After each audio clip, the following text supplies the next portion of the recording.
What is your experience with an excited brain, an overly excitable brain? I have a really great example of this one. And, we talk about good, bad, right, wrong, and there's nothing wrong with having a very busy brain. It's another term that I use for it. There's not about good or wrong. It's not anything wrong with it. It's a double-edged sword.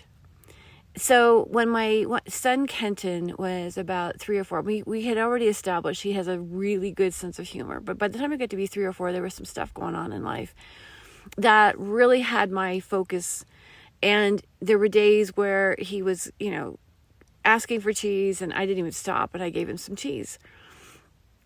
And there were points like we would walk in the door at other times and I didn't give him a piece of cheese and he would throw himself on the floor. Now, most people would see this as a temper tantrum. I may have initially, but I conceded anyway and gave him the cheese.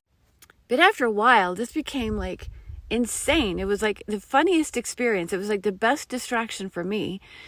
But at the same time, I'm looking at this kid going, you've got some energy and we need to do something with this energy. So I ended up putting him in children's theater. And by the time he was 12, and he moved into a young actors company, he got the lead right out.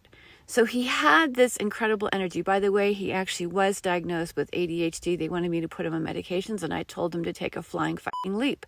I wasn't doing it. We were learning how to channel the energy and that's exactly what we did. And this is exactly the method that's required for a busy brain, that overly excitable brain, whether it's sensory processing disorder, ADHD, autism, gifted brain, however you want to define it, that overthinker in you.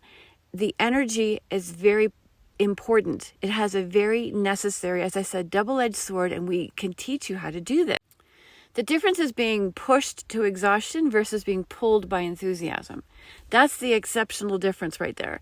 Because you can be working and burn yourself out and feel the exhaustion. Or if you redirect the energy in various ways, what ends up happening is you find yourself pulled by the enthusiasm. And this is one thing that oils actually do for me, because I can be working on something and I get into it. There's a reason for it that I absolutely thoroughly dig it. And then all of a sudden I feel myself going, my energy levels start to drop. I feel exhausted and I'm angry and I'm irritated and I'm agitated. But if I get up and do, move around a little bit and add some oils to the mix, like if I turn on some music and I'm enjoying the music and I add some oils to it, one I would recommend would be Roman chamomile. Another one I would recommend to at least get started is cedarwood atlas.